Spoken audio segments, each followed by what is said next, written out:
바디클럽 2주차 미니 강의를 맡게 된 하창규입니다. 지난 1주차 TL90 제대로 효과 보기 강의를 하창욱 디렉터님께서 정성스레 만들어 올려주셨는데 기억이 나시나요? TL90을 섭취하고 계신 회원님들께서는 식품들의 작용과 효과에 대해서 제대로 이해하고 섭취하는 것이 모르고 섭취하는 것보다 더 긍정적인 효과를 보실 수 있기 때문에 못 보신 분들은 꼭 1주차 미니 강의를 제대로 보는 걸 강조하고 강의를 시작해볼까 합니다. 1주차 강의 중 간단하게 살이 찌는 흔한 이유에 대해 설명해 주셨죠? 이번 강의에선 살이 찌는 이유와 습관에 대해 좀 더 깊게 알아보도록 하겠습니다. 누군지 다들 아시죠? 요즘 핫한 개그우먼 중 한 명인 박나래인데요. 다이어트 요요에 대한 현상을 직접 인터뷰해준 장면입니다. 살이 찌는 이유와 습관을 갖게 돼 나의 건강이 악화되거나 외모가 커진다면 주변 사람들 또한 안타까운 마음이 들 것 같은 단적인 예시로 보여드렸는데 그 이유와 습관을 알게 된다면 방지하고 이쁘고 건강하게 다이어트에 성공해 요요 없이 지낼 수 있겠죠? 보통 다이어트 시작하면 적게 먹고 많이 운동하면 된다고 살이 빠지고 건강한 몸으로 다이어트를 할 수 있다고 생각하시는데 과연 그럴까요? 영상 먼저 보시죠. 오늘 식사는 이걸로 끝. 내일 오전 11시까지 19시간 공복을 견뎌볼 생각입니다. 일단은 먹는 거를 줄이는 게 제일 우선인 것 같고, 그 다음에 뭐, 그거에 이제 비례해서 뭐 움직임이 많아야겠죠? 이제 소비를 많이 해야 먹는 만큼 적게 먹고 많이 소비를 하면 빠지지 않을까, 저는 그런 생각이에요. 칼로리를 많이 소비해서 살 뺐다는 사람 여기 있습니다. 수많은 실패 끝에 운동에서 답을 찾은 지혜 씨. 약을 끊고 나면 또 찌고 끊고 나면 또 찌고 이래서 한 40kg 찐 것 같아요. 3년간. 그러다 103kg까지 찍었다가 그 전에 다이어트 했던 것들은 빠른 효과는 보지만 건강하지는 않았어요. 근데 지금 이제 운동을 하면서 사람이 바뀌어요. 다이어트 캠프에서 운동으로 35kg을 감량했고 아예 강사로 나섰습니다. 직업상 이제 뭐 찌면 안 되는 것도 있지만 더 날씬해져야 내가 모범이 먼저 되어야 회원들한테 보이는 것도 있고 하니까 회원들도 그 여자 선생님을 더 보고 더 따라하고 싶은 마음이 있지 않을까요? 그리고 1년 반이 흐른 뒤 그녀를 다시 만난 곳은 국밥집. 회원들의 워너비가 되고 싶었던 다이어트의 신화 지혜 씨는 몰라보게 변해 있었습니다. 그동안 무슨 일이 있었던 걸까요? 살이 조금씩 찌더라고 야금야금. 그러다가 스피닝 하면서 살이 좀 붙어서 내가 힘들어서 이제 좀 쉬면서 다시 다이어트를 시작하고 난 후에 몸이 좀 가벼워지면 다시 시작할까 생각을 하고 있거든요, 스피닝을. 그녀가 가르쳤던 스피닝은 1시간에 600칼로리를 소비한다는 고강도 운동. 그 힘든 운동을 2년 넘게 했는데 어째 이런 일이. 빠지면 또 찌고 빠지면 또 찌고 유지를 못하는. 스피닝 강도가 좀 세잖아요. 세죠. 근데 먹는 게 더 세다고 보시면 돼요. 다이어트에서 굶지 않고 건강하게 섭취해야 하는 식사가 9할, 운동이 1할인 이유, 왜 그런지 그 이유에 대해 알아볼까요? 살이 찌는 이유는 불규칙한 식습관, 뇌를 만족시키지 못하는 나쁜 음식, 독소 과잉이 있는데 조금 더 상세하게 알아보도록 하겠습니다. 살이 찌는 이유 중 가장 크게 문제가 되는 잘못된 식습관과 생활습관에 대해 알아보도록 하겠습니다. 첫 번째로 현대인들의 잘못된 식습관은 빠르게 먹기, 인스턴트 또는 정크푸드 섭취, 점심 먹고 낮잠 자기, 야식과 음료수 섭취, 불규칙한 식사 습관과 굶기가 있는데요. 이러한 습관들이 몸에 독소를 생성시키면서도 나쁜 음식을 통해 독소가 유입이 되는 경로가 되기도 합니다. 그렇게 쌓인 유입된 독소들은 체내의 호르몬 밸런스를 깨뜨리면서 자극적인 음식을 지속적으로 찾게 만들고 참지 못하게 만들고 있습니다. 빠르게 먹는 게 어떻게 안 좋은지 영상으로 한번 확인해 볼까요?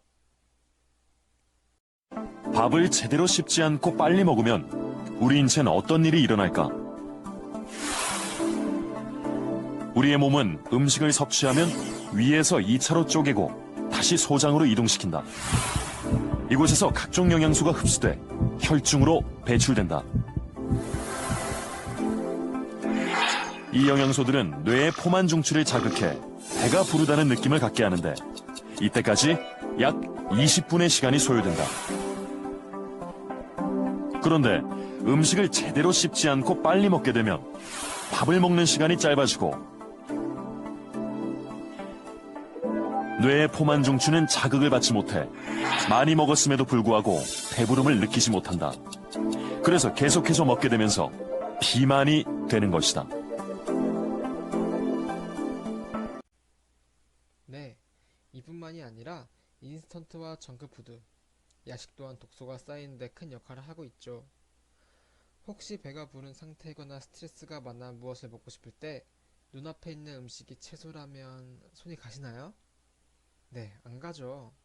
그렇기에 또 인스턴트와 정크푸드를 찾게 되고 자극적인 음식을 또 섭취하므로 몸은 망가지며 호르몬 밸런스가 깨지고 독소가 쌓이면서 체내 지방이 증가하게 되는 것입니다.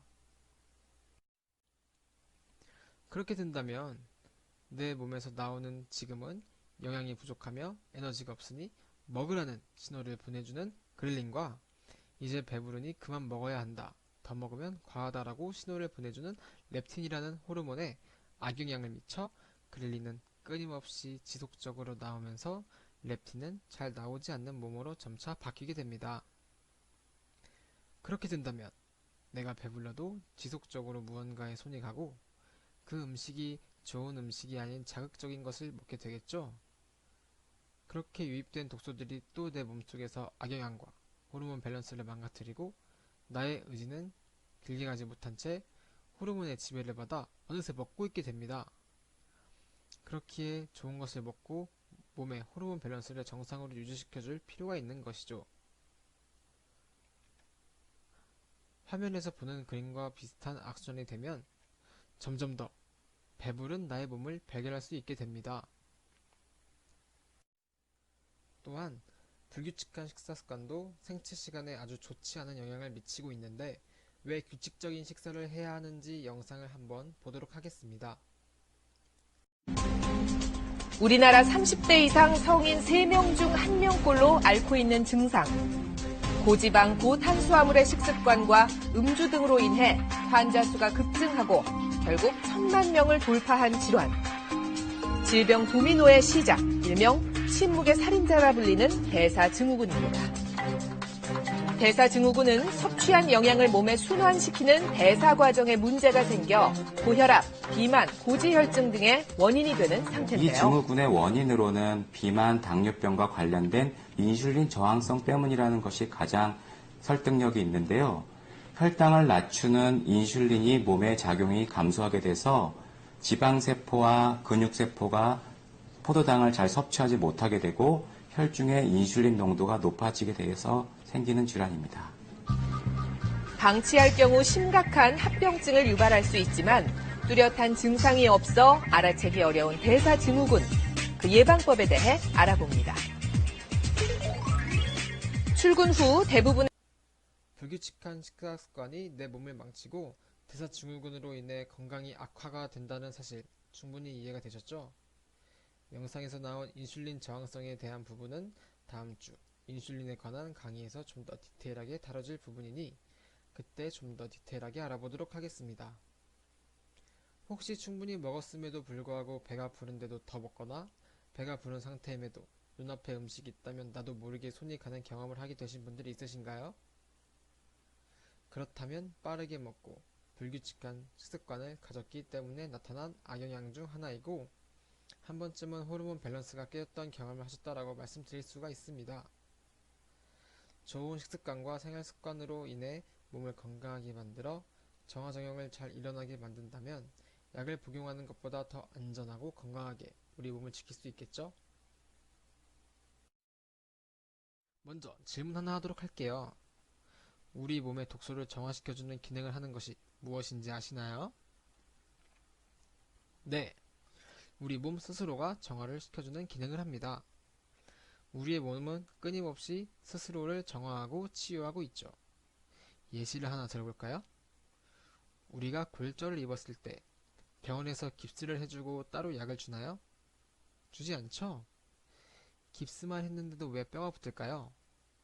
스스로를 정화하고 치유하기 때문이에요. 이해 가시죠?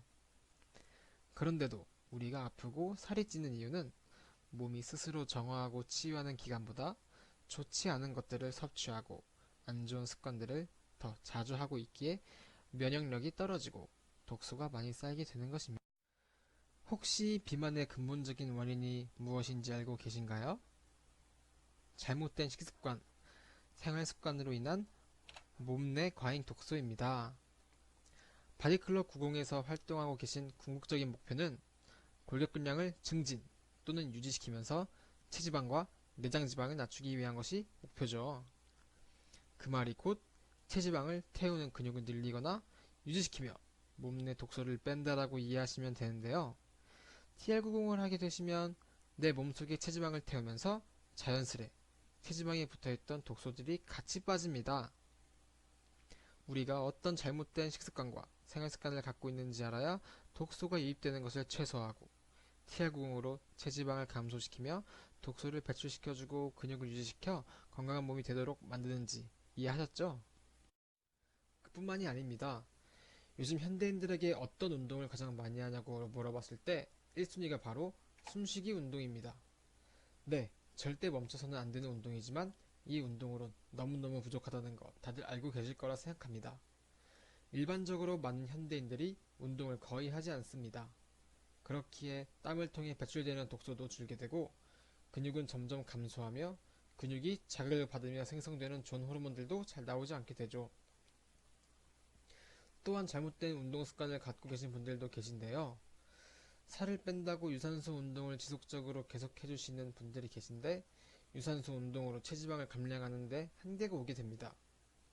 영상을 한번 보고 넘어가도록 하겠습니다.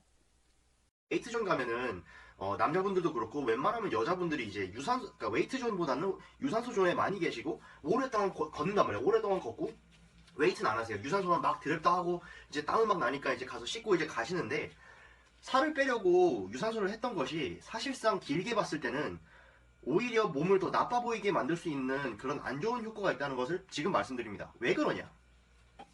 자, 단기적으로 봤을 때 이제 쉽게 말해 살을 빼려면은 본인이 먹는 칼로리보다 소비하는 칼로리가 높아야 되는 거고 기초 대사량이 높아야 된다는 소리인데 결론적으로 자, 유산소를 하게 되면요 근육이 많은 거랑 다르게 그 운동 뛸 때는 칼로리 소모가 됩니다. 칼로리 소모가 되는데 뛰는 것 유산소를 멈추는 순간 칼로리 소모가 없어요. 무슨 말인지 아시겠죠? 그리고 유산소를 오래 하시면은 오히려 몸이 진이 빠져가지고 근손실이 일어나기가 쉬워져요. 근손실이 일어나기가 쉬워지고 그렇기 때문에 단기적으로 살이 빠진 거일 수도 있지만 그게 사실 땀으로 나오는 그 수분 배출이기 때문에 실질적으로 체지방이 주는 게 아닐 수도 있고요. 일단은 두 번째 근손실이 일어날 수 있기 때문에 장기적으로 봤을 때 대사량 자체가 낮아져요. 대사량이 낮으면 어떻게 된다? 본인들은 먹고 싶은 걸 더 못 먹는 거예요. 세 번째 근육이 없어졌기 때문에 몸에 그런 피규어가 안 나와. 그렇지. 네 번째 무엇이냐? 말씀드렸다시피 기초 대사량이 낮아졌다 보니까 이제 자연적으로 몸이 알아서 그 칼로리를 소모하는 그 기능을 상실하게 돼요. 진도 빠지고 운동에 대한 그런 안 좋은 트라우마가 생긴단 말이야. 그렇기 때문에 몸을 굉장히 진짜로 마라톤 선수처럼 살짝 이봉주 그 되게 마라톤 선수 있잖아요. 그런 살짝 그런 마르신 분들 그런 몸을 원하신다. 되게 앙상한 장거리 러너의 그런 몸을 원하신다 하시면은 유산소를 막 3시간 하세요. 그런데 내가 원하는 것이 TV에서 나오는 피트니스 모델처럼 여자분들은 막 이런데 막 나오고 막 이렇게 엉덩이 나오고 배는 싹 들어가고 막 이렇게 하고 남자분들 같은 경우는 이렇게 V자 몸을 이렇게 원하신다. 이렇게 딱 피지크적인 피규어 피트니스 모델의 몸을 원하신다. 그러면은 유산소를 그만두시고 웨이트를 하시기 바랍니다. 유산소는 언제 하냐? 유산소를 살 뺄 때 하는 거라고 생각하시지 마시고 기존처럼 살 뺄 때 하는 어떤 도구라고 생각하지 마시고 유산소는 웨이트를 한 이후 5분, 10분 동안 피의 그 서큘레이션 이제 그 활동을 좀 더 활발하게 해가지고 그 이제 그 웨이트에서 했던 그 피가 고여있던 것을 좀 더 이제 혈액 순환을 시켜주는 그런 효과로 보시면 돼라고 하면은 유산소가 효과적일 수 있어요. 그런데 살을 빼려고 주구장창 한다. 그러면 역효과가 나는 거예요. 최악이지. 그걸 아셨으면 좋겠고, 그래서 결론적으로 유산소를 하면은 살이 빠지냐, 이쁜 몸을 만들 수 있냐? 아니고요. 유산소를 하고 그 체중계에 갔을 때 숫자가 빠진다고 해가지고 거기에 속지 마세요. 그러면은 바로 호갱님 되는 거고요. 장기적으로 이쁜 몸매, 아주 굉장히 새근바근한 그런 몸매를 원하시면은 유산소는 웨이트 이후에 하시는 혈액순환을 돕는 어떤 도구라고 생각하시면 될 것 같아요. 여기에 대해서 질문 있으시거나 좀 더 알고 싶다 이런 거 하시면은 질문은 코멘트 해주시면 되고요. 좋아요 눌러주시고 구독 눌러주시면 감사하겠습니다. 저 또한 군대에서 살을 빼려고 매일 1시간씩 쉬지 않고 줄넘기를 10,000개씩은 했었는데요. 1년 6개월 정도 하니 처음엔 좀 빠지는가 싶더니 전혀 체지방이 줄지 않더라고요. 지속적인 유산소는 체지방 감량에 위험할 수 있다는 말 한 번 더 강조하고 싶네요. 유산소는 워밍업 정도로 몸에 열을 낼 때 근력 운동과 같이 병행해 주시면 효과가 좋습니다. 살찌는 습관을 살이 찌지 않는 건강해지는 습관으로 바꾼다면 건강하고 만족스러운 몸을 유지할 수 있겠죠? 이 습관을 바꾸는 거 전혀 어렵지 않습니다. 살이 찌지 않는 건강한 습관이란 회원님들도 아시다시피 기본적인 좋은 식습관으로 가공된 음식을 먹지 않고 규칙적인 식사 습관을 지키며 수분을 충분히 보충하고 근력 운동을 하며 진땀을 내서 독소 배출하기입니다. 하지만 지금까지 알고 있는데도 쉽지만은 않으셨죠? 혼자서 다이어트하고 습관을 고쳐나갈 땐 전문적으로 피드백을 해주면서 끌어주는 사람이 없이 나 혼자 공부하면서 혼자 견뎌야 하기 때문에 쉽지 않지만 이미 많은 회원분들에게 체지방 6% 이상 감량이라는 목표를 달성시켜온 디렉터님들께서 전문적인 피드백을 항상 공부하며 회원님들의 체중 감량을 더 쉽고 빠르게 효과적이게 도와드리고 나와 같이 다이어트를 하는 바디클럽 90 다이어터 친구들과 함께하니 자극도 되고 도움도 되고 한층 더 쉽게 목표에 달성하실 수 있습니다. 바디클럽 90에서 디렉터님들이 안내해주시는 그 식단 피드백은 누구나 아는 상식적인 부분 그 이상으로 항상 책을 읽고 공부하며 배우는 전문가들의 피드백이기에 잘 따라와 주셨을 때 만족하시는 몸매를 겟 하실 수 있습니다. 잘 따라와 주신다면 살찌는 안 좋았던 습관을 고쳐나가는 데 어렵지 않고 좋은 식단을 유지하면서 근력 운동까지 적절하게 해주신다면 이번 기수 또한 회원님들은 100% 성공하실 수 있다고 확신합니다. 다이어트 어렵지 않아요. 바디클럽 90 이 안에서 안내해주시는 그 걸음걸음을 같이 한 걸음 한 걸음 따라오시다 보면 어느새 달라진 내 몸매에 행복해하실 마지막 날을 경험하게 되실 거예요. 마지막 날까지 바디클럽 90 회원님들 같이 화이팅 하도록 해요. 감사합니다.